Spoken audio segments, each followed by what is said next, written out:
Merci beaucoup Sylvain. Pardon, je vous presse un petit peu parce qu'on a pris pas mal de retard. On va terminer cette matinée avec la communication de Marcel René Tercinet, professeur des universités, doyen honoraire de la faculté de droit de Grenoble. Et vous nous parlez, Monsieur Tercinet, du droit et de la façon dont il appréhende les situations de deuil.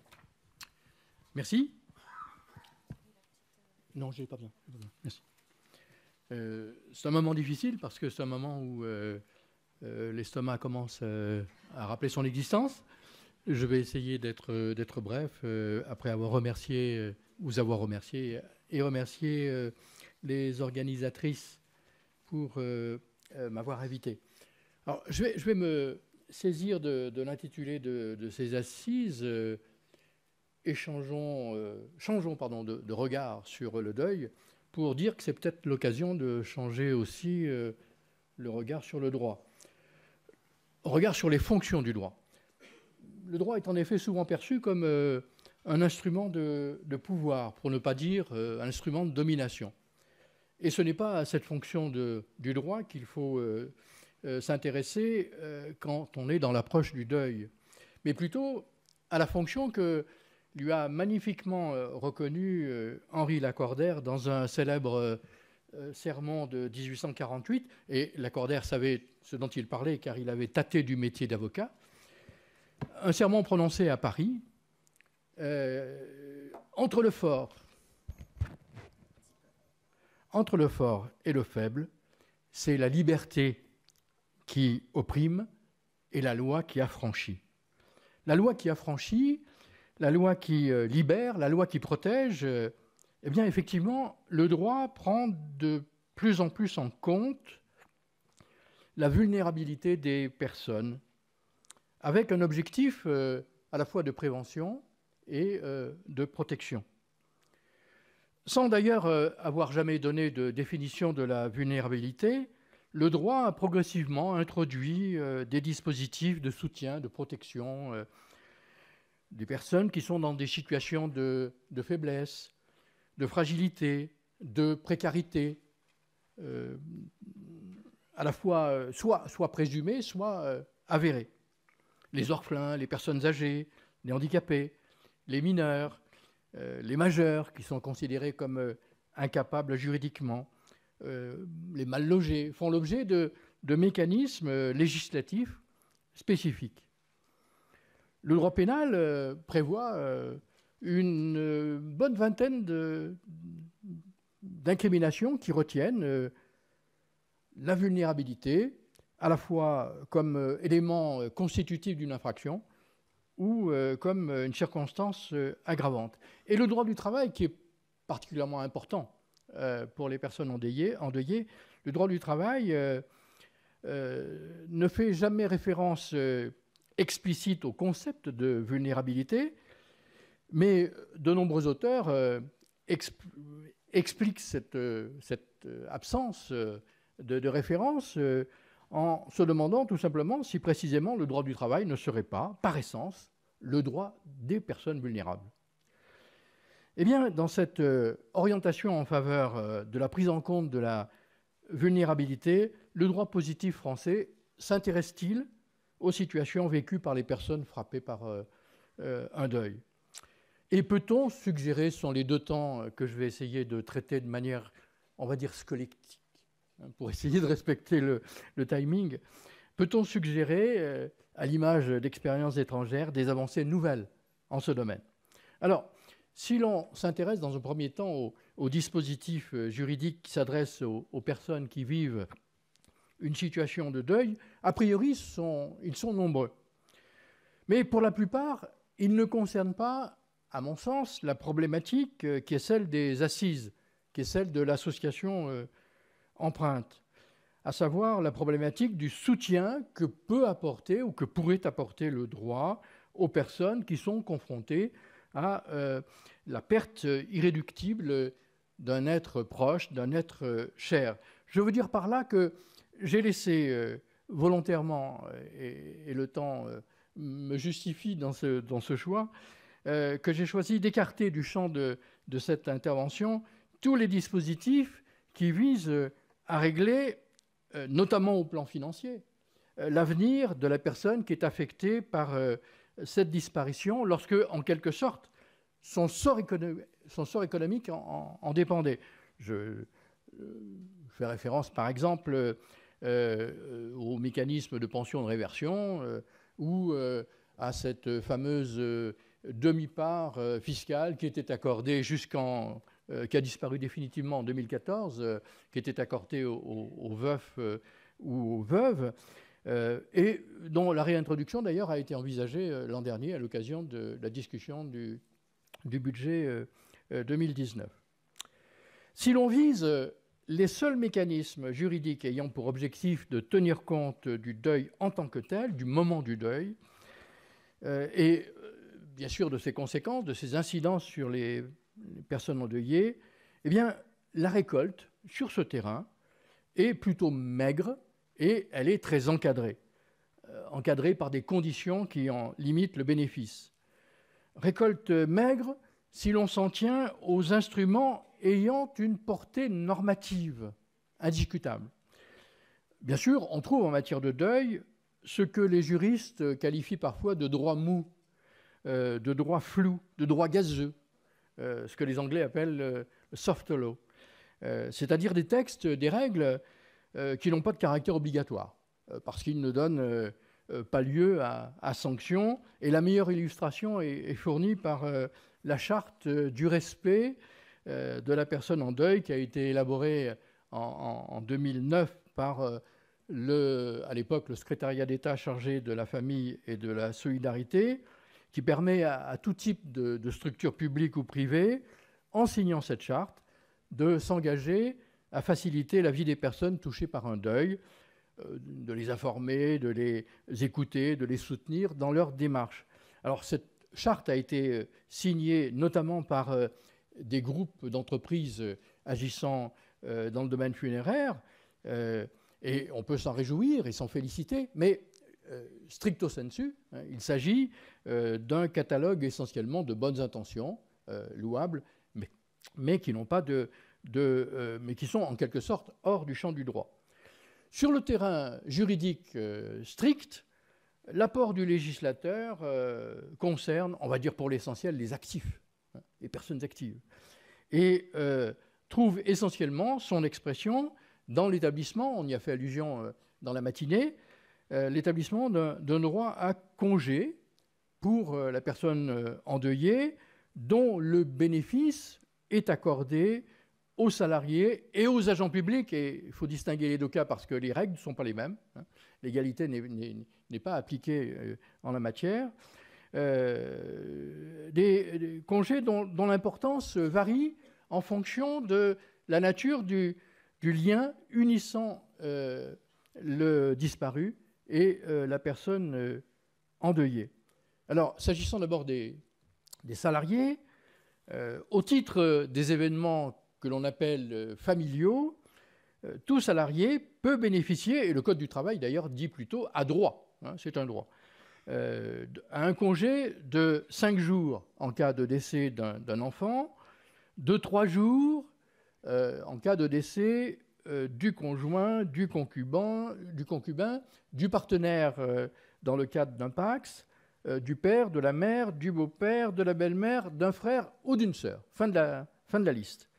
La Cour de cassation, d'ailleurs, a dit en chambre sociale a jugé que le congé pour décès d'un enfant ne s'applique pas, il y a beaucoup de jurisprudence, mais je me limiterai à ce seul exemple, ne s'applique pas aux nouveaux conjoints en cas de remariage. Les durées qui sont fixées par le Code du travail sont des durées minimales et elles peuvent être augmentées par un accord d'entreprise ou un accord de branche. Et dans la pratique, d'ailleurs, c'est assez fréquent. En toute hypothèse, ce type de congé n'entraîne aucune réduction de salaire, Dieu merci, et n'a pas d'impact sur le calcul de la durée du congé payé annuel. Depuis une loi assez récente, une loi de 2016, le salarié qui se voit refuser l'exercice de ce droit à congé peut contester le refus de l'employeur devant le Conseil de prud'homme qui statue en référé Et en dernier ressort, c'est-à-dire qu'il n'y a pas d'appel possible, il n'y a que le recours en cassation. Voilà pour les salariés. S'agissant des agents publics, qu'ils soient fonctionnaires ou contractuels, une situation de deuil leur ouvre aussi un droit, non pas à congé, la loi ne parle pas de congé, mais la loi parle d'autorisation d'absence, qui n'entre pas non plus en compte dans le calcul des congés annuels. Alors, les documents qui sont diffusés par empreinte doivent être sans doute un peu corrigés, mis à jour. En réalité, il faut distinguer le cas de l'État des autres personnes publiques.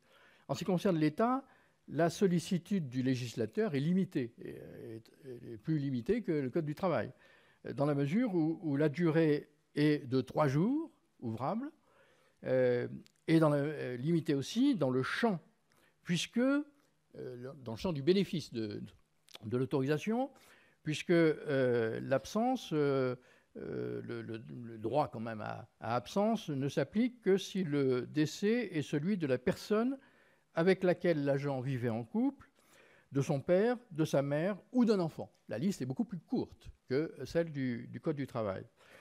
Le chef de service, néanmoins, peut majorer, dit la loi, la durée de délai de route dans une limite de 48 heures aller-retour. À cela, il faut ajouter que l'autorisation est quand même soumise à la condition que le fonctionnement du service permette l'absence de l'agent. L'intérêt général doit en quelque sorte primer l'intérêt privé de la personne, de l'agent endeuillé. Mais un refus, s'il est opposé, doit être obligatoirement et expressément motivé et peut donner lieu à recours devant la juridiction administrative, bien sûr, et éventuellement, s'il est annulé, donc fautif, par hypothèse, il peut donner lieu à indemnisation. En ce qui concerne alors les autres personnes publiques, c'est-à-dire soit les collectivités territoriales, soit les hôpitaux publics, la possibilité d'accorder des autorisations d'absence pour des raisons familiales est prévue en effet dans la loi de 84 sur la fonction publique territoriale et la loi de 86 pour la fonction publique hospitalière, mais sans que la loi détermine la nature de ces raisons familiales, ni la durée. C'est donc à l'exécutif de chacune de ces personnes à définir le cadre des autorisations d'absence. Donc un cadre qui peut varier d'une collectivité à l'autre ou d'un établissement hospitalier à l'autre. On trouve, mais je ne vais pas prétendre les traiter, on trouve d'autres dispositions susceptibles d'être mises en œuvre pour protéger les personnes endeuillées, qui sont soit de portée générale, soit de portée spécifique. Alors, bien sûr, on y a d'ailleurs fait allusion tout à l'heure, il y a la législation sur les arrêts maladie, la législation sur les arrêts de travail, la législation aussi sur les handicaps, alors, qui nécessitent l'intervention de la médecine du travail. Et puis, là aussi, la référence y a été faite, il y a, et là on sort du champ des personnes endeuillées qui sont en situation d'activité professionnelle, on a fait allusion tout à l'heure à la législation funéraire qui interdit les démarches à domicile, sur la voie publique ou par voie téléphonique en prévision d'obsèques ou à l'occasion d'obsèques. Alors, est-ce que ces règles du droit français, que j'ai essayé de résumer au strict minimum, est-ce que ces règles méritent d'évoluer? Alors, pour le dire, un regard au-delà des frontières peut s'avérer utile. L'intérêt de la comparaison des droits dans un monde interdépendant est évident. Croire que l'on peut se suffire de la connaissance du droit national sans s'intéresser aux solutions qui sont apportées par les ordres juridiques étrangers à des questions qui sont complètement identiques, c'est une mauvaise idée. C'est une idée, en tout cas, de plus en plus dépassée. Et s'il est une question identique, c'est bien celle de savoir si et comment le droit prend en compte les personnes qui sont touchées par un deuil. Alors, les sondages que j'ai opérés au niveau des législations étrangères révèlent que les réponses sont souvent du même ordre, à quelques nuances près, que celles du droit français, et elles traduisent la difficulté de tout appareil normatif à apporter une réponse pleinement satisfaisante. On ne peut pas espérer trouver d'inspiration utile dans le système américain, où la culture du travail est quasiment antinomique de l'attribution de congés aux salariés. Il y a une étude qui a été publiée très récemment, cette année, par un organisme américain de recherche sur la santé, qui révèle que près d'un Américain salarié sur deux, 45%, n'a même pas le droit à des congés maladie payés. Alors ne parlons pas de congés en effet pour deuil. En revanche, un dispositif de congés spéciaux rémunérés en cas de décès d'un proche parent est en vigueur en Suisse, mais avec des durées qui sont variables, qui sont généralement très courtes quand même. En Suisse, c'est 5 jours, en Italie, c'est 3 jours, en Espagne, c'est 2 jours, au Canada, 3 jours, en Belgique, c'est une durée variable en fonction du lien de parenté. En Allemagne, la loi, curieusement, la loi fédérale n'a pas établi le droit à congé en cas de deuil d'un proche. Mais le tribunal fédéral social du travail a rattaché ce droit à un congé exceptionnel en cas de perte d'un proche, à un article. 3 minutes. Bon. 3 minutes, c'est l'essentiel en fait, que je voulais dire, dont je vais essayer de résumer l'essentiel.